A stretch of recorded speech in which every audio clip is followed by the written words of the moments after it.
नमस्कार साथियों, मैं मनीष भारती संस्कृति पीसीएस चैनल पर आप सभी का स्वागत करता हूं। साथियों, आज बिहार स्पेशल के इस कार्यक्रम में हम चर्चा करने वाले हैं बिहार का पर्यटन उद्योग। अब देखिए, पर्यटन उद्योग जितना अर्थव्यवस्था के लिहाज से आज के समय में महत्वपूर्ण हो गया है, उतना ही बिहार में अगर बीपीएससी क्वालिफाई करना है तो पर्यटन की उतनी ही भूमिका हो जाएगी। आप कहेंगे ऐसा क्यों कह रहे हैं, तो मैं आपको कहूँगा कि आप प्रीवियस ईयर क्वेश्चन पेपर को देख लीजिए, चाहे वो प्रीलिम्स हो जाए, मेंस हो जाए। जिन लोगों ने सिलेक्शन पाया है या इंटरव्यू तक पहुंच पाए हैं, उनसे जब बात करेंगे आपको वो भी कहते नजर आएंगे कि पर्यटन पर उनसे प्रश्न पूछ ही लिया जाता है। इसकी वजह क्या है? विविधता बिहार को लेकर के मैं आऊंगा बिहार पे। पर्यटन उद्योग को लेकर के सबसे पहले हम समझ लेते हैं। देखिए, आज के समय में हम जब चर्चा करते हैं तो अर्थव्यवस्था को समृद्ध करने के लिए विभिन्न कारकों की जो बात की जा रही है, उसमें आधुनिक समय में देखा गया है कि पर्यटन का महत्वपूर्ण रोल होने लगा है। विभिन्न देशों की सरकार देखेंगे पर्यटन पर ज्यादा ध्यान दे रही है, टूरिज्म पर। आप देखेंगे गल्फ कंट्री में एक समय कहा गया कि भाई गल्फ कंट्री वाले जो है ना, खजूर खा करके जिंदा रहते हैं। ऐसा मजाक में लोग कहते हैं कि एक दिन जो है तेल का कुआं तो खत्म हो ही जाएगा, तब क्या करेगा? तो जरा ध्यान दीजिएगा कि क्या हो रहा है अरब में, दुबई में, आबू धाबी, इन शहरों पर ध्यान दीजिए। कुवैत में ये टूरिज्म पे शिफ्ट हो गए हैं। अचानक से इन्होंने पिछले 10 वर्षों में अपनी अर्थव्यवस्था को पर्यटन में बदल दिया है। तो अब लोग वहां घूमने जा रहे हैं। जहां पर वीरान हुआ करता था, मरुस्थल हुआ करता था, वह अब पर्यटन के केंद्र में तब्दील हो गया है और इससे उनकी अर्थव्यवस्था अब मजबूत हो रही है। भारत के संदर्भ में बात करेंगे तो भारत में भी देखेंगे, भारत के जीडीपी में पर्यटन का एक अपना महत्वपूर्ण योगदान हो रहा है और यह भारत के लिहाज से बेहतर भी है। इसीलिए आप देखेंगे केंद्रीय बजट, वित्त मंत्री का भाषण सुनिएगा केंद्रीय बजट में, वे पर्यटन पर अलग से फंड देते हुए आपको नजर आएंगे। पिछले 10 वर्षों में अगर आप देखेंगे तो भारत का पर्यटन उद्योग की अगर मैं चर्चा करूं तो तकरीबन 7.8% की रफ्तार से यह बढ़ा है और इसमें और भी बढ़ने की संभावना बताई जा रही है। अगर हम देखेंगे तो तकरीबन 34 ट्रिलियन डॉलर की इकोनॉमी जो है पर्यटन के लिहाज से होता हुआ नजर आ रहा है। और सरकार के अलावा आप देखेंगे तो पर्यटन पर विभिन्न शिक्षण संस्थाएं भी उसको बढ़ावा दे रही है। आप कहेंगे उदाहरण देके बताइए। चलिए यूजीसी को देख लीजिए। यूजीसी के जो विभिन्न कार्यक्रम हो रहे हैं हायर एजुकेशन को लेकर के, उसमें टूरिज्म को शामिल किया जा रहा है। टूरिज्म को लेकर के आप देखेंगे इंडियन इंस्टीट्यूट ऑफ मैनेजमेंट जो सब हैं, वे भी अपने वहां मैनेजमेंट करवा रहे हैं, कोर्स करवाया जा रहा है इसको लेकर। तो ये अपार संभावनाएं देखा जाता है। इसकी वजह क्या है? भारत की जो विविधता है, हम लोग कहते हैं कि विविधता में भी एकता है। तो भारत की जो विविधता है, चाहे वो प्राकृतिक दृष्टिकोण से देखेंगे, आप यह भी देखेंगे कि भारत की जो अवस्थिति है वह भी उसमें विविधता ला रही है। जैसे यूरोप के किसी देश की हम चर्चा करते हैं तो देखेंगे कि पूरे साल भर अगर 12 महीना देखेंगे कि एक ही जैसा मौसम रहेगा, लेकिन भारत के लोग अलग अलग मौसम एंजॉय करते हैं। हम लोग गर्मी में भी जीते हैं, ठंड का भी मौसम आता है, बरसात का भी समय चल रहा है, वसंत हो गया, शरद हो गया, शिशिर ऋतु हो गया। तो साल भर में तकरीबन हम 6 ऋतु तो कम से कम देख लेते हैं। तो इस वजह से भी यहाँ पर देखेंगे तो विविधता पाया जाएगा। जहाँ एक तरफ देखेंगे किसी देश में पूरा मरुस्थल बना हुआ है, भारत में आप देखेंगे पहाड़ ढूंढने जाएं मिल जाएगा। उत्तरी भाग जाइए, हिमालय प्रहरी बन के खड़ा है। आप पठार भी घूम दिए, है ना। इसके अलावा जो है आप घाटी में जाइए, कश्मीर घाटी जैसे सुंदर घाटियाँ।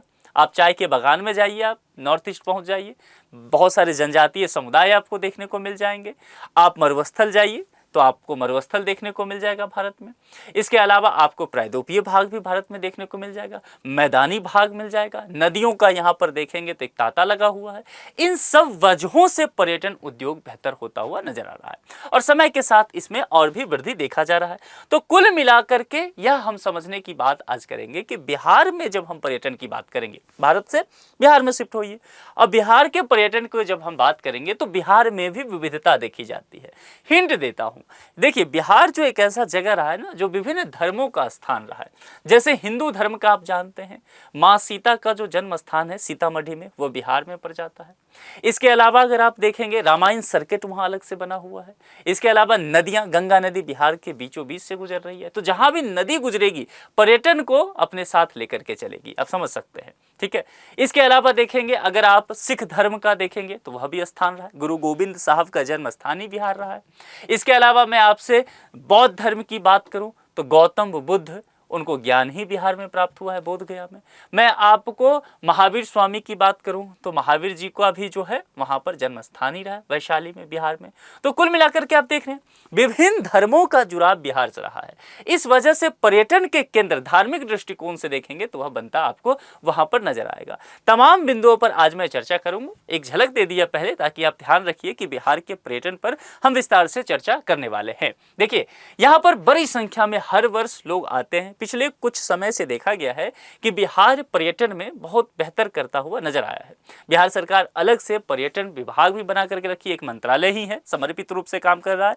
और इसके लिहाज से देखेंगे तो अब फंड भी अच्छे खासे खर्च किए जाते हैं। इसलिए आप देखेंगे पिछले कुछ वर्ष में देखेंगे तो पर्यटक की संख्या में भी बिहार में वृद्धि हो गया है। प्रति वर्ष लगभग अगर मैं आपको बताऊं तो 6 मिलियन लोग जो है वह पर्यटन के लिहाज से बिहार आ रहे हैं। और भारत के कुल पर्यटन उद्योग में बिहार राज्य की अगर भागीदारी देखेंगे तो यहाँ पर 3% आप देख सकते हैं। अगर यहीं पर बिहार राज्य की अर्थव्यवस्था में पर्यटन का योगदान देखेंगे तो यह 5 से 6% तक है। मैं ये नहीं कह रहा हूं कि यह पर्याप्त है, इसमें और वृद्धि देखी जानी चाहिए, है ना। तो समय के साथ काम किया जा रहा है। पर्यटन स्थानीय स्तर पर रोजगार सृजन और विदेशी मुद्रा संग्रह का बड़ा स्रोत माना जाता है। हमेशा से फॉरेक्स आपको बढ़ाना है तो आपको टूरिज्म पर ज़्यादा ध्यान दिया जाना चाहिए। इसके अलावा निश्चित तौर पर जो स्थानीय रोजगार होता है, लोग घूमने फिरने जाएंगे तो रोजगार का वहाँ पर जो स्थानीय लोग हैं उनके लिए तो रोजगार सृजन होगा। वैष्णो देवी जाते हैं तो जो स्थानीय लोग होते हैं, आप वहाँ जा करके खाना खाएंगे, आप घोड़े की सवारी करेंगे तो जो स्थानीय लोग हैं उनको रोजगार मिलेगा। इसी तरह से बिहार में भी देखा जाता है। बिहार के शहर दुनिया के सबसे पुराने शहरों में से एक हैं, जो लगभग 3000 वर्ष पुराने इतिहास को संजोए हुए हैं। निश्चित तौर पर पाटलिपुत्र सोचिए, मगध, मिथिला, ये सब कहाँ है? बिहार में पाया जा रहा है। तो आप समझ सकते हैं कि बिहार, नालंदा की जब हम चर्चा करते हैं, जब हम विक्रमशिला की चर्चा करते हैं, ये सब स्थल तो बिहार में ही है।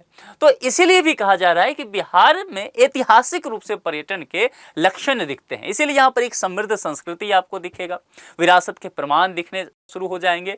और अगर इतिहास की चर्चा करें तो जरा देखिए, चंद्रगुप्त मौर्य के शासनकाल में मेगास्थनी, जो कि ईसा पूर्व 350 से 290 तक, ये भी बिहार की यात्रा पे आए। और मेगास्थनीज ने अपने यात्रा वृत्तांत में बिहार के पर्यटन को लेकर के विस्तार से लिखा भी है, यहाँ के लोगों के रहन सहन के विषय में लिखा है। फिर हम सम्राट अशोक की चर्चा करेंगे। अशोक को कौन भूल सकते हैं।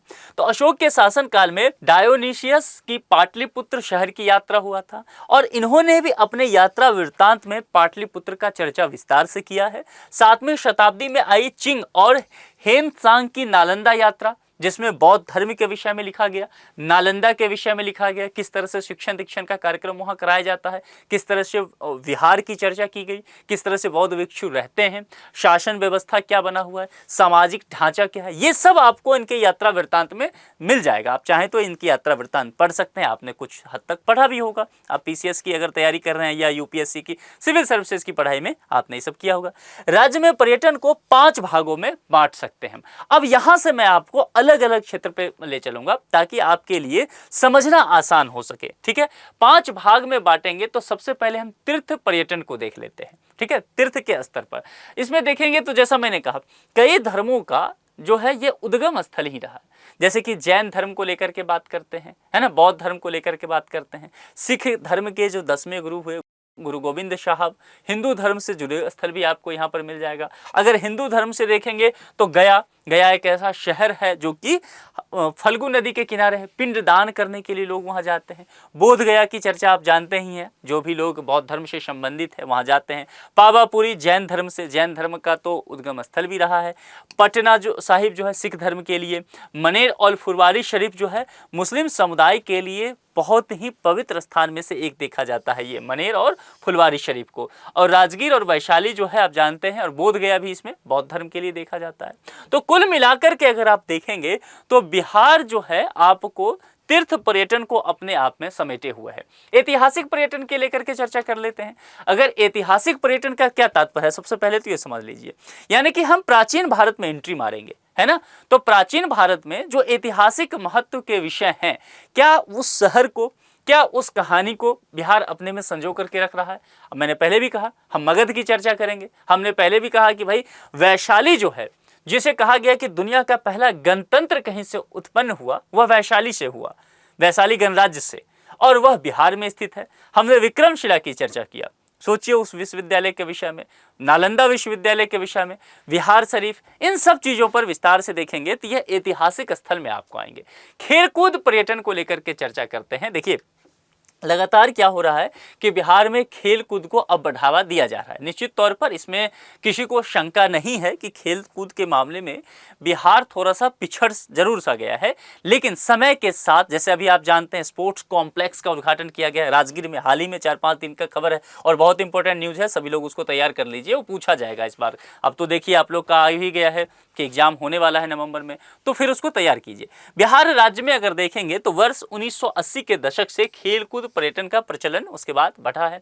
अगर पटना की चर्चा करें जो बिहार राज्य की राजधानी है, तो विश्व स्तरीय यहाँ पर गोल्फ का फील्ड आपको मैदान देखने को मिलेगा। इसके अलावा टेनिस के फील्ड भी तैयार किए गए हैं टेनिस खेलने के लिए। हिमालय की तराई में जो एडवेंचर टूरिज्म है और माउंटेन क्लाइंबिंग की यहाँ पर संभावना अब लगातार बनता हुआ जा रहा है। स्पोर्ट्स कॉम्प्लेक्स का मैंने चर्चा किया ही कि किस तरह से अभी मुख्यमंत्री नीतीश कुमार जी ने उसका उद्घाटन किया गया है। अब यहाँ पर वन अभ्यारण्य पर्यटन की चर्चा करेंगे।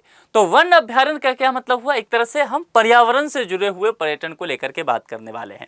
चूंकि बिहार की अवस्थिति देखेंगे तो हिमालय की तराई निश्चित तौर पर यहाँ, तो हिमालय की तराई में स्थित बिहार के चंपारण क्षेत्र, आप सबसे ऊपर मैप पर चले जाएंगे, यहाँ पर मैप को हमेशा ध्यान रखना है। तो ये जो चंपारण वाला है, देखिए हिमालय की तराई वाला हिस्सा, तो उसकी चर्चा यहाँ पर की गई है कि अगर वहाँ पर आप देखेंगे कि चंपारण क्षेत्र को लेकर के, तो वाल्मीकि राष्ट्रीय उद्यान, वाल्मीकि वन अभ्यारण्य, कांवर झील के बारे में आप जानते हैं, रामसर साइट भी है। 2 और रामसर साइट बिहार में जोड़े गए हैं जमुई डिस्ट्रिक्ट में, नाम बताइए कमेंट बॉक्स में लिख करके। बिहार में टोटल रामसर साइट कितने हैं स्थल, 3 है। तीनों का जो है एक तो यहाँ मैं बता दिया, बाकी आप बताइए। और ये इंपॉर्टेंट है, इसी बार जोड़ा गया है 2024 में, तो बहुत ही इंपॉर्टेंट प्रश्न है, इसको ध्यान रखिएगा। कैमूर अभ्यारण्य ये जो है पर्यटकों का अपनी तरफ ध्यान आकर्षित करता रहा है। पर्यावरण संबंधी जागरूकता के प्रसार से वन अभ्यारण्य शोध का भी ये अच्छा जगह माना जाता रहा है। इसके अलावा एक नया क्षेत्र उभरता हुआ नजर आ रहा है, भारत के दृष्टिकोण से भी इसको स्टडी कर लीजिएगा, मेडिकल टूरिज्म की चर्चा। मेडिकल टूरिज्म इसीलिए बढ़ रहा है चूंकि देखा जा रहा है कि भारत में या बिहार में भी देखेंगे कि जो मेडिकल की सुविधा दी जा रही है वह सस्ता है बाकी जगहों की अपेक्षा। तो बाकी जो स्टेट के लोग हैं, स्टेट यहाँ पर कंट्री के संबोधन में मैं भारत को नजरिए रख कर कह रहा हूँ, जैसे कि मान लीजिए बांग्लादेश के लोग आ रहे हैं, नेपाल के लोग आ रहे हैं, पाकिस्तान के, अफगानिस्तान के, म्यांमार, श्रीलंका, तो ये सब जो हैं, चाहे भूटान, नेपाल, ये सब हमारे यहाँ करके सुविधा ले रहे हैं, है ना, स्वास्थ्य लाभ ले रहे हैं, उससे हमारा पर्यटन बढ़ रहा है। तो यह बिहार को भी फायदा मिल रहा है। बिहार में भी पर्यटन, जैसे नेपाल के बहुत सारे लोग हैं वह बिहार आ जाते हैं इलाज कराने के लिए, भूटान के लोग चले आते हैं। इसके अलावा जो नॉर्थ ईस्ट स्टेट है, जो कि बिहार जो है उस जाकर के टच करता है, तो नॉर्थ ईस्ट स्टेट में जो है मेडिकल की फैसिलिटी नहीं बहुत अच्छा है, तो वहाँ से लोग यहाँ पर चले आते हैं। योग को लेकर के कौन आज देखते हैं, भारत का जो प्रतिष्ठा बढ़ा है, सॉफ्ट पावर की जब हम बात करते हैं, इंटरनेशनल रिलेशन आप सभी पढ़ते होंगे यार, उसमें हम सॉफ्ट पावर की बात करते हैं, तो योग जो है भारत के लिए सॉफ्ट पावर का काम करता है। मुंगेर का योगा विश्वविद्यालय जो है कौन भूल सकता है। राजगीर का जो गर्म पानी का कुंड है, इसके लिए अब देखिए स्वास्थ्य लाभ के लिए जाना जाता है। इसके अलावा बिहार में आप देखेंगे एम्स की भी व्यवस्था की गई है, दरभंगा एम्स को लेकर के भी अब बता दिया गया है, जगह अलॉट कर दिया गया है। तो आप देखेंगे कि बिहार में लगातार जो है चीज़ें स्वास्थ्य को लेकर के बेहतर होता जा रहा है। और निश्चित तौर पर मैंने पहले भी कहा कि नेपाल वगैरह से लोग यहाँ पर आते हैं तो वो बिहार ही पहुँच जाते हैं। अब यहाँ पर बिहार के प्रमुख सर्किट को देखते हैं। सर्किट कहने का तात्पर्य हो गया, जैसे आजकल चलता है ना कि बौद्ध सर्किट हो गया, इसके अलावा जैन सर्किट हो गया, सिख सर्किट हो गया, सूफी सर्किट हो गया, रामायण सर्किट हो गया। ये क्या कहा जाता है, इसका मतलब क्या तात्पर्य है सर्किट का मतलब? आप वो देखें फिल्म मुन्ना MBBS, मुन्ना भाई MBBS, उसमें उसका जो हेल्पर रहता है वो उसका नाम सर्किट ही है। गौर कीजिएगा, उस फिल्म में एक कैरेक्टर सर्किट है, अरे सर्किट ये लाना, वो आ जाता, हाँ भाई तुरंत लाता हूँ। तो वो सर्किट क्या हुआ, सर्किट मतलब होता है पूरा करना। जो लोग इलेक्ट्रॉनिक्स वगैरह पढ़े हैं, इंजीनियरिंग पढ़े हैं या सिंपल फिजिक्स पढ़े हैं, वो जान रहे हैं, डिमांड पूरा करने वाला उसका काम रहता है। कहता है कि भाई ये लाना सर्किट, ये लाना, वो कहता हाँ भाई अभी लाता हूँ, वो पूरा करता है पूरा सर्किट। ठीक है, यही तात्पर्य है। तो अब यहाँ पर देखिए बौद्ध सर्किट कहने का क्या तात्पर्य है, वही शब्द इस्तेमाल किया गया है। बौद्ध सर्किट कहने का तात्पर्य है कि बौद्ध धर्म से जुड़ी हुई जो सारी बातें हैं इकट्ठा एक जगह आपको उपलब्ध करा दिया जाएगा। यानी कि मान लीजिए बौद्ध धर्म पर रिसर्च की चीज़ें होगा, है ना। उसके अलावा यहाँ पर भगवान बुद्ध के जो है आपको वहाँ पर मंदिर मिल जाएगा। इसके अलावा बौद्ध धर्म से जुड़े हुए जितने पुस्तकें वगैरह होता है, अनुसंधान के कार्य हो सकते हैं, बौद्ध विहार मिल जाएगा, है ना। ये सब चीज़ बौद्ध सर्किट में। ऐसे रामायण सर्किट को लेकर के भारत में राम और रामायण की जो कहानी है, जो आप समझ सकते हैं उसका कितना महत्व है। तो उसके लिए बिहार सरकार ने भी देखा कि इसकी असीम संभावना है पर्यटन को लेकर के, ठीक है। तो इसीलिए रामायण सर्किट बनाने की बात की गई। और बिहार के लिए तो कहा जाता है, बिहार का जो मिथिला क्षेत्र है उसके लिए कहा जाता है कि भाई राम तो मिथिला के दामाद हुए, क्योंकि वहां पर मिथिला में ही उनका विवाह हुआ सीता जी से, है ना। तो इस वजह से रामायण सर्किट का भी महत्व हो जाता है। सिख सर्किट को लेकर के हमने बात किया है, गुरु गोविंद साहब का जन्म स्थान ही रहा वहां पर, है ना। पटना वाला आपको ध्यान होगा। सूफी सर्किट, बिहार हमेशा से सूफियों का एक अड्डा रहा है, पौराणिक काल से ही रहा है ना। सूफी लोग यहाँ पर आए, फले फूले, आगे बढ़े उन्होंने, तो ये सूफी सर्किट का भी निर्माण करता है। बिहार शरीफ वाला जो हिस्सा है मैंने चर्चा किया था। इको सर्किट को लेकर के मैं विस्तार से भी बताऊंगा, मैं थोड़ा थोड़ा हिंट देता चल रहा हूँ। पर्यावरण से जुड़े हुए मसले आ जाएंगे, मैंने अभ्यारण्य वगैरह बताया, रामसर साइट। अब कांवर झील देखिए कहाँ कहाँ से, साइबेरिया से पक्षी उड़ करके वहां पर पहुंच जाती है। तो ये सर्किट उस तरह से। ऐसे गांधी सर्किट, भैया गांधी का कर्मभूमि बिहार रहा, कौन भूल सकता है चंपारण को। अगर चंपारण ना होता, बिहार नहीं होता, तो गांधी शायद गांधी भी नहीं होते। गांधी लीडर बने वहां से, उनमें नेतृत्व की क्षमता वहां से कहा गया कि बिहार ने वो दिया। तो गांधी सर्किट का इस्तेमाल यहाँ पर किया गया पर्यटन को बढ़ावा देने के लिए। जैन धर्म से जो चीजें हैं जुड़ी हुई, उसको लेकर के जैन सर्किट का निर्माण किया गया। अब जरा एक एक करके देख लें, थोड़ा सा विस्तार से चीजें मैं बता ही दिया हूं, लेकिन एक एक करके देखेंगे तो चीजें आपके लिए और बेहतर हो जाएगा। इको सर्किट की बात करते हैं। अब इको सर्किट का मैंने जब भी आ जाए इको सर्किट, तो इकोलॉजी शब्द लाइए ध्यान में, है ना। इन्वायरमेंट से जुड़ा हुआ मसला होगा, ये ज्यादा कुछ सोचना ही नहीं है। इन्वायरमेंट से जुड़ा हुआ मसला है, यानी कि पर्यावरण से जुड़ा हुआ मसला होगा। तो इसमें जो जैविक विविधता होगा बिहार को लेकर के, जो प्राकृतिक सौंदर्य होगा, वन्य जीव होंगे, अभ्यारण्य होगा, नेशनल पार्क्स होंगे, इसके लिहाज से जो पर्यटन स्थल होगा, चिड़ियाघर, ये सब यहाँ पर इसमें शामिल किया जाएगा, ठीक है। तो बिहार में आपको ये सब चीजें देखने को मिलेगा। जैसे घोड़ा कटोरा, घोड़ा कटोरा अपने आप में बहुत बेहतरीन जगह है। कहाँ पर है बताइएगा, मैं पहले ही पढ़ा चुका हूँ घोड़ा कटोरा के बारे में, और मैं खुद यहाँ घूमने गया हूँ। बहुत शानदार जगह है, कभी मौका लगे तो आप जाइए दक्षिण में, नालंदा तरफ निकलिए, राजगीर तरफ, तब आपको मिलेगा। वाल्मीकि टाइगर रिजर्व चंपारण जाइए, वहाँ आपको मिल जाएगा। उसके बाद बराबर गुफाएं देखने जाइए, भीम बांध अभ्यारण्य जाइए। इसके बाद अगर हो सके तो तेल्हाड़ कुंड पहुंचिए। ये जो राजगीर वगैरह का हिस्सा आप जाएंगे, राजगीर वगैरह में कैमूर की पहाड़ियों पे, तो आपको बहुत सारे वाटरफॉल दिखेगा, नवादा में भी दिखेगा आपको चीजें। तो ये सब चीजें जो है बिहार को इको सर्किट के रूप में समृद्ध करता हुआ नजर आएगा। गांधी सर्किट मैंने पहले भी बताया, महात्मा गांधी जी के जीवन से जुड़े हुए जो कुछ बातें हैं जो बिहार से संबंधित है, उसको लेकर के बातें किया जाता है।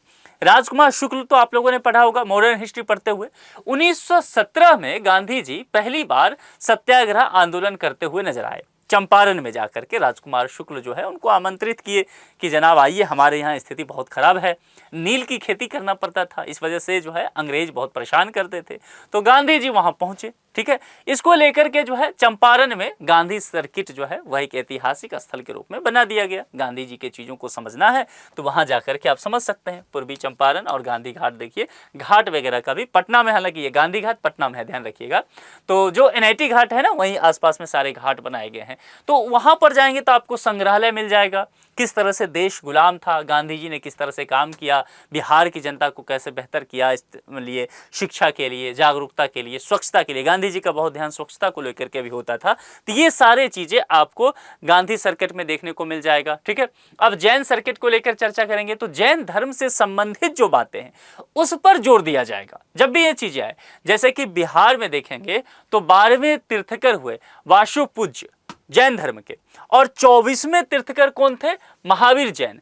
तो देखेंगे कि इन दोनों का जन्म स्थान जो है वो बिहार ही रहा। ध्यान दीजिएगा, जैन धर्म में 24 तीर्थकर हुए, ठीक है, जिसमें से 12वें जो है वासुपूज्य और 24वें जो है महावीर, इन दोनों का जन्म स्थान बिहार ही रह गया। अब जैन धर्म का जो महत्व रहा है वह किसके लिए, सत्य को लेकर के, अहिंसा को लेकर के। वो 5 चीजें जो बात जानते हैं ना, आपने पढ़ा होगा, आपने इथिक्स की पढ़ाई करते हुए, अगर आप सिविल सर्विसेज की प्रिपरेशन कर रहे हैं, इथिक्स में पढ़ा जाता है जैन धर्म के विषय में, या कोई लोग लिटरेचर पढ़े होंगे, फिलॉसफी पढ़े होंगे, तो उसमें भी, तो उसमें सत्य की बात की जाती है ना, कि मिथ्या वचन नहीं होना चाहिए।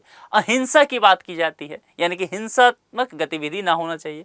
अस्तेय की बात की जाती है, ब्रह्मचर्य को लेकर के बात किया जाता है, और अपरिग्रह को लेकर के बातें किया जाता है कि जितना जरूरत है उतना ही इकट्ठा कीजिए, चोरी ना कीजिए, ब्रह्मचर्य का पालन कीजिए, मतलब स्वयं नियंत्रण की बात है। ये 5 चीजें जैन धर्म में होता है। तो जैन धर्म के जो सिद्धांत है, उसकी जो गौरव की बातें की गई है, ये सब चीजें आपको यहाँ देखने को मिल जाएगा। और बिहार में जैन धर्म से संबंधित भी बहुत सारे लोग हैं जो कि जैन धर्म को मानते हैं, उनके लिए यह पावन स्थल भी रहा है।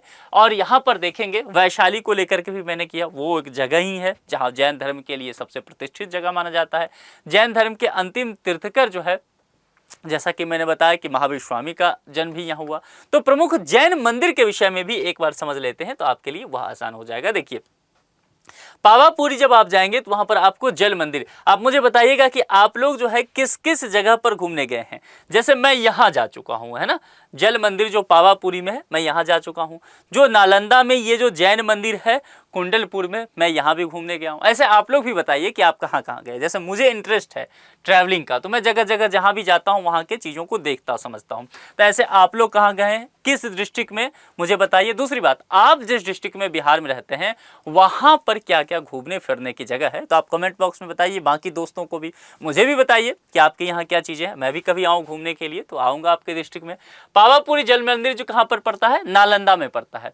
और वहीं पर जैन मंदिर जो लछुमार है, वह जमुई डिस्ट्रिक्ट में पड़ता है। जमुई में रामसर साइड भी मैंने कहा था 2 करने, हो गया है, कमेंट में बताने, वो भी बताइए मुझे। जमुई डिस्ट्रिक्ट से ही वो दोनों है।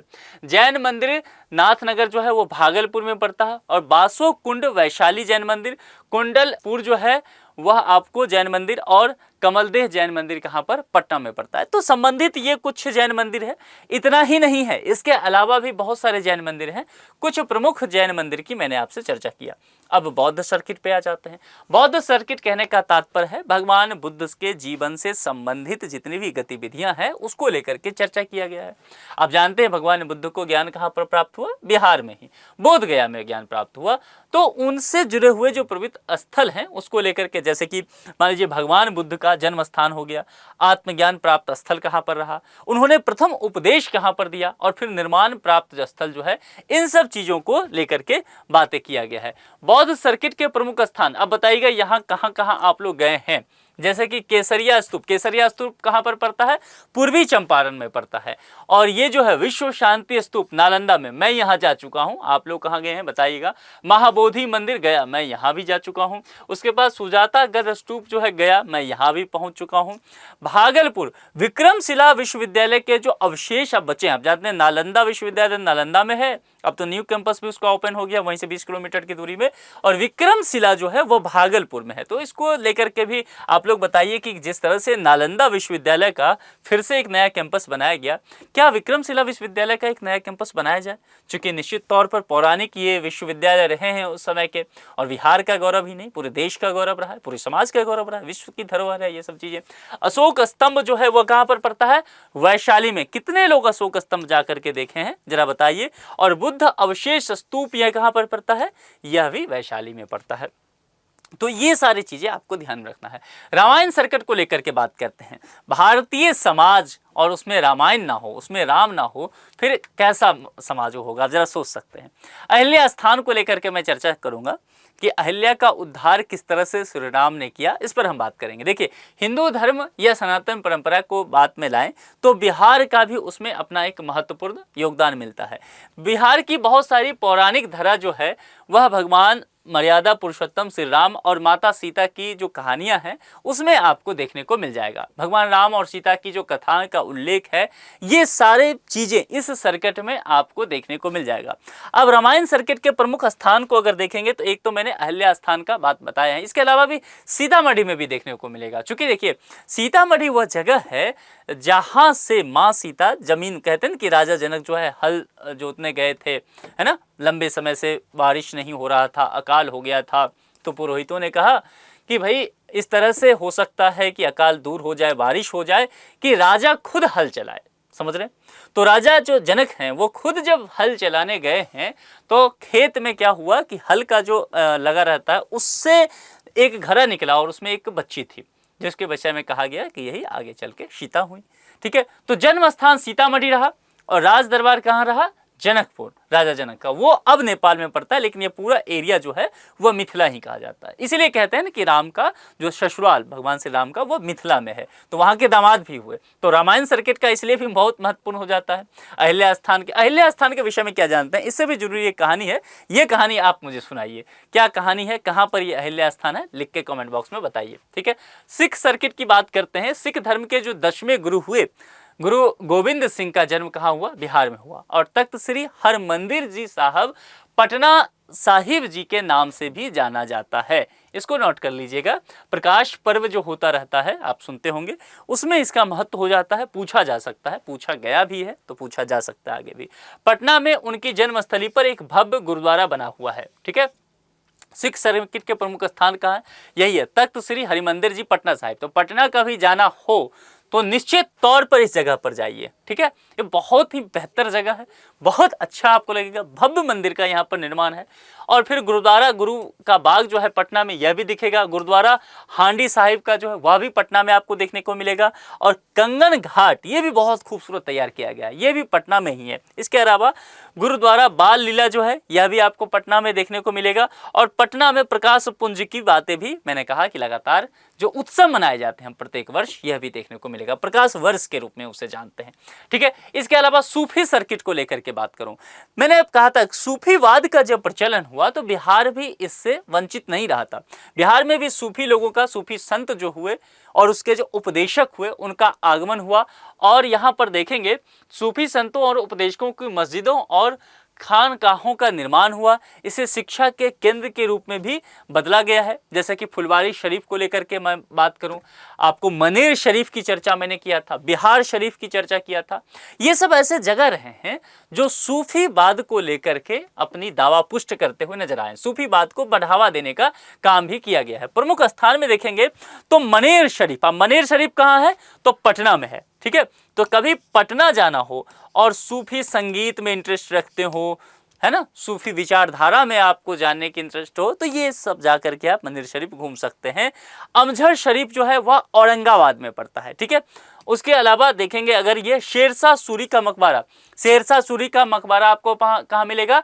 रोहतास में आपको जाकर के मिलेगा। ठीक है, शेरशाह सूरी, सासाराम। तो देखिए ये जो है सासाराम जो है तो रोहतास डिस्ट्रिक्ट बोलते हैं। ठीक है, लेकिन सासाराम उसका मुख्यालय पड़ता है, जिला मुख्यालय सासाराम ही है। तो कभी अगर रोहतास जाना हो तो शेरशाह सूरी का मकबरा नहीं घूमने गए आप, तो फिर आप रोहतास गए ही कहाँ? तो सासाराम जाकर के जरूर इन चीज़ों को आप देख करके आइए। इसके अलावा बिहार के और कुछ पर्यटन स्थल हैं, उसके विषय में एक बार मैं सबका नाम लेते चलता हूँ। आप लोग मुझे बताएंगे कि वह किस जगह पे है, यह आपको बताना है। ठीक है, कमेंट में लिखते चलिए कि क्या उस जगह पे है, क्या आप लोग वहाँ के रहने वाले हैं, ये भी बताइए। जैसे कि कुशेश्वर स्थान, मैं बीच में एक दो बता भी दिया करूंगा, क्योंकि ऐसे कुछ जगह होते हैं जिसका नाम हो सकता है आप ना जाने। कुशेश्वर स्थान जो है वह दरभंगा जिला में पड़ता है और कुशेश्वर एक शहर ही है। कुशेश्वर स्थान अपने आप में एक शहर है। भगवान शंकर का यहाँ पर जो है एक लिंग स्थापित है, यहाँ पर एक झील भी है। ठीक है, तो इसका अपना विशेष महत्व है इस जगह का, कुशेश्वर स्थान का। और कोसी नदी का जल जो है यहाँ पर पहुंच जाया करता है, तो वही कोसी वाला बेल्ट ये हो गया, दरभंगा डिस्ट्रिक्ट में, मिथिला में पड़ेगा। केसरिया स्तूप, उसके बाद यहाँ पर देखेंगे सोमेश्वर नाथ धाम, उसके बाद कावा कोल, उसके बाद कुर्की हार, उसके बाद महाबोधि मंदिर। महाबोधि मंदिर के विषय में हम सब जानते हैं कि बोध गया में है, भगवान बुद्ध का। ठीक है, उसके बाद माया सरोवर को लेकर के देखेंगे। इसके बाद देखेंगे मुच्छलिंडा सरोवर को लेकर के देखेंगे, मेट्टा बुद्धराम मंदिर, इसके अलावा रॉयल भूटान मठ। अब वहाँ पर क्या है ना, बौद्ध गया अगर अभी आप कभी घूमने जाएंगे, गया में भी राजगीर नालंदा वाला पूरा एरिया मैं कह रहा हूँ, वहाँ पर कई देशों ने अपने अपने मठ बना रखे हैं। हो सके तो एक बार घूमने जाइए। मैं चूँकि कई देशों के, जैसे कि मान लीजिए जापान का हो गया, चीन का हो गया, कंबोडिया का हो गया, श्रीलंका का हो गया, नेपाल का भी है, मेरे ख्याल से भूटान वाला भी है। तो मैं कई जगह वहाँ पर कई कंट्री का अलग अलग जो मठ बना हुआ है, मैं उस मठ में गया हूँ, तो आपको वहाँ जाकर के बहुत कुछ सीखने को मिलेगा। जैसे मान लीजिए मुझे म्यूजियम जाना बहुत पसंद है, तो अगर आप भी उस चीज़ों में इंटरेस्ट रखते हैं, जाकर के दीजिए, देख सकते हैं, समझ सकते हैं वहाँ पर। और ये सब भारत के सॉफ्ट पावर को भी बढ़ावा देता है। तो प्रश्न अगर आपको आईआर से जोड़ कर कुछ आए कि अंतर्राष्ट्रीय संबंध को बेहतर बनाने में बिहार की क्या भूमिका है, तो जोड़िए पर्यटन स्थल को। यही जो बौद्ध धर्म की, बौद्ध सर्किट की जो बात है, ये आपको करना चाहिए उसमें। विष्णुपद मंदिर, विष्णुपद मंदिर गया में है, और विष्णुपद मंदिर को लेकर के अभी केंद्रीय बजट 2024-25 में अलग से फंड दिया गया है। जिस तरह से काशी विश्वनाथ सर्किट का निर्माण किया गया है, कॉरिडोर जैसा जानते हैं बनारस में, तो वाराणसी में जैसा है वैसा ही कहा गया है कि विष्णुपद मंदिर को भी बनाइए। यानी कि केंद्र सरकार ने पर्यटन बिहार में बढ़ाने के लिए अलग से बजट दिया है। ठीक है, अभी जानते हैं बिहार को केंद्रीय बजट 2024-25 में 59,000 करोड़ रुपया मिला है, तो उसी के तहत विष्णुपद मंदिर की भी चर्चा की गई है। सीताकुंड कहां पर पड़ता है? सीतामढ़ी में नहीं है, कहां पड़ता है? गया में है सीताकुंड, ध्यान दीजिएगा। तो कई बार लोग, ये इतने लोग इस बात को गलती करके आते हैं। आप जनरली बीपीएससी के बच्चों से पूछेंगे, और ये प्रश्न आता है इसीलिए कि सीताकुंड की चर्चा किया जाएगा, और सीधा लिखते हैं सीतामढ़ी, टिक मार के आते हैं, और विकल्प में भी दे देता है सीताकुंड। ये मेंस में लिख के आते हैं और गलत करते हैं। ये जो सीताकुंड है, ध्यान रखिएगा, ये गया में पड़ता है। ठीक है, ये जो फल्गु नदी का आप जानते हैं ना चर्चा, सीताकुंड, ये इस जगह पे मैं जा चुका हूँ घूमने के लिए, बहुत अच्छा जगह है। यहाँ पर छोटा छोटा मंदिर कई सारा बना हुआ है, और जो फल्गु नदी है उसके दूसरे पार में आपको ये सीताकुंड देखने को मिलेगा।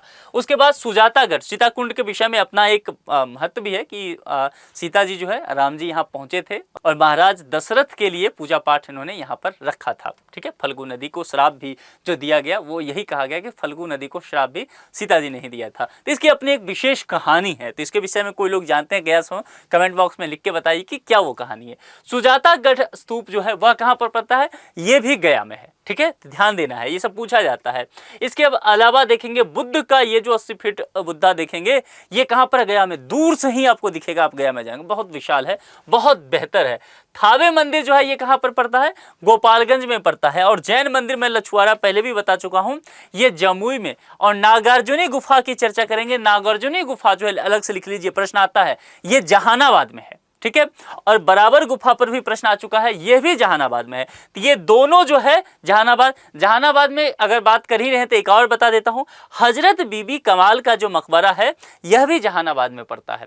इसके अलावा वाटरफॉल की अगर प्रश्न में आ जाए तो आपको ध्यान रखना कि वाटरफॉल की जैसे ही चर्चा आएगा आप शिफ्ट हो जाएगा कैमूर पर, रोहतास पर शिफ्ट हो जाना, एक नवादा में भी है। ठीक है, तो ये जो स्थिति आप यहां पर देख रहे हैं, ये जो नाम देख रहे हैं, करकटगढ़ जलप्रपात, ये कहां पर होगा? कैमूर पर। ठीक है, मान लीजिए विकल्प में भूल जाए, आपको ध्यान ना रहे, तो ध्यान रखना है कि जलप्रपात की जब भी चर्चा आ जाए आप सीधा भागना, रोहतास में चले जाना, आप कैमूर चले जाना, एक नवादा में है। तो आप देखेंगे कि आप 90% उसका जवाब निकाल पाएंगे उस प्रश्न का। इस तरह से भी दे सकते हैं, जैसे कि देखिए तेल्हार कुंड, यह भी कैमूर में ही है ना। इसके अलावा बैद्यनाथ मंदिर जो है, यह भी कैमूर में। अच्छा, एक बात ध्यान दीजिए, बैद्यनाथ धाम अगर पूछा जाए, जिसको बाबा धाम भी कहा जाता है, जिसको देवघर भी कहा जाता है, ये कहां पर पड़ता है?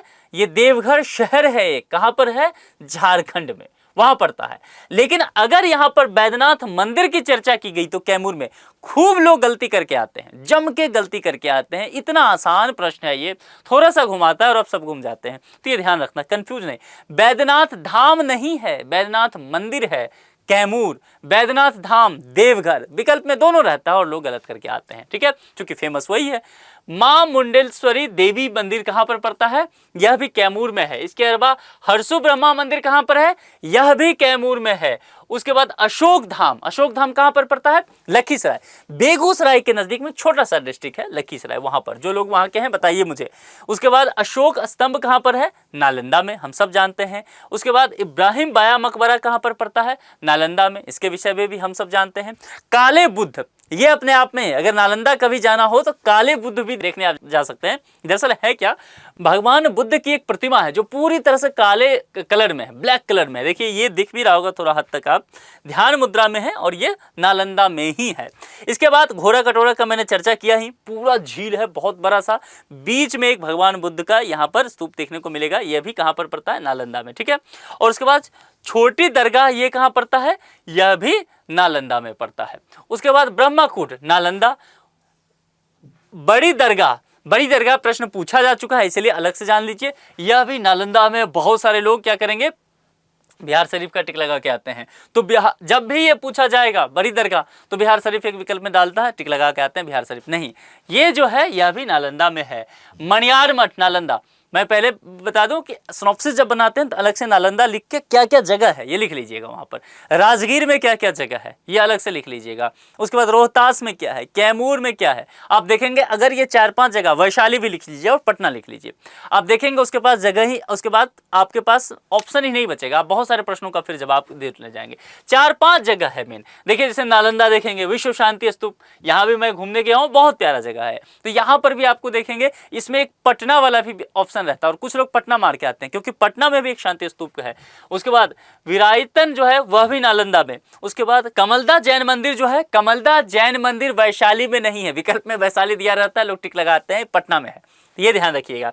उसके बाद कंगन घाट के विषय में मैं पहले भी बताया हूँ, पटना में है। उसके बाद इस्कॉन मंदिर बहुत फेमस है पटना का, पटना जाइए तो देखने जाइए। आदिर चित्रगुप्त मंदिर जो है वो पटना में है, जिस पे प्रश्न आया है। अशोक कन्वेंशन सेंटर पटना, प्रश्न आने की पूरी संभावना इस पर है, अशोक कन्वेंशन सेंटर, ठीक है, तो ये आपको तैयार रखना है। इसके अलावा सूर्य मंदिर कंढा वाला जो एरिया पड़ता है, और ये कहाँ पर पड़ेगा, सहरसा में पड़ जाएगा, ठीक है, तो ये अलग से नोट कीजिएगा, सहरसा लिख देता हूँ, ये प्रश्न आ सकता है इस पे। उसके बाद खाटू श्याम मंदिर, आजकल खाटू श्याम जो है बहुत चर्चा में है, और यह जगह कहां पर है, समस्तीपुर, जो ये वाला हिस्सा है ना दरभंगा वाला, दरभंगा में, दरभंगा कमिश्नरी में 3 डिस्ट्रिक्ट है, मधुबनी, दरभंगा और समस्तीपुर, तो ये समस्तीपुर में आपको दिखेगा, ये पूछा जा सकता है। मोरबारा, मोरबारा भी ये समस्तीपुर में ही पड़ता है, तो 2 यहाँ पर। विद्यापति नगर जो है समस्तीपुर में ही है, तो समस्तीपुर वाला इधर देखिएगा। सारण में अमी स्थान है। इसके अलावा पंथ पाकर इंपॉर्टेंट है, सीतामढ़ी में। इसके अलावा ये ज्यादा इंपॉर्टेंट है, पुनौरा धाम, पुनौरा धाम बहुत लोग घूमने गए भी होंगे, ये सीतामढ़ी में ही है। और हलेश्वर स्थान भी है सीतामढ़ी में। वैशाली में अशोक स्तंभ जो है वैशाली का, आप सब जानते हैं, इंपॉर्टेंट है। उसके बाद और जैन मंदिर जो वैशाली का है वो भी ध्यान दीजिएगा, जो वैशाली से जुड़ा हुआ विकल्प जैन मंदिर में आएगा लिखा रहेगा जैन मंदिर, तभी वैशाली टिक लगाइएगा, नहीं तो कंफ्यूज करेंगे जैन मंदिर के लिस्ट में आप। बुद्ध अवशेष स्तूप जो है यह भी वैशाली में है। अधिकांशतः लोग बुद्ध अवशेष स्तूप जो है वह मार के आते हैं कि गया में है या बोध गया में, नहीं, यह वैशाली में, ध्यान देना है। वैशाली में राजा विशाल का गढ़ भी है, और विश्व शांति स्तूप भी वैशाली में है। स्तूप मैं अलग से बता चुका हूँ, स्तूप एक गया वाला, उसके बाद वैशाली वाला, पटना वाला, अलग अलग ध्यान रखना है नाम से। और लौरिया नंदनगढ़ जो है यह पश्चिम चंपारण में देखने को मिलेगा। बाल्मीकि टाइगर रिजर्व जो है यह भी वेस्ट चंपारण में आपको देखने को मिलेगा। अमझर शरीफ जो है औरंगाबाद में, और उमगा मंदिर जो है वह भी औरंगाबाद में, और दाऊद खान फोर्ट जो है वह भी औरंगाबाद में, और देवशूर मंदिर है यह भी औरंगाबाद में। देखिए सारे औरंगाबाद का लिस्ट यहाँ पर लगा हुआ है, ठीक है। तो मैंने कहा कि शहर के हिसाब से इसको तय कर लीजिए, तो आप भटकेंगे नहीं, फिर आप सही से जवाब दे पाएंगे, नहीं तो इतने सारे विकल्प आएंगे कि आप कंफ्यूज हो जाएंगे। तो बहुत सारे लिस्ट में बता दिया हूँ, शहर लिखिए, जितने भी वहाँ पर पर्यटन स्थल है एक साथ उसको लिख लीजिए। भागलपुर की बात करेंगे तो भागलपुर में मैंने क्या बताया था, विक्रमशिला यूनिवर्सिटी पुराना।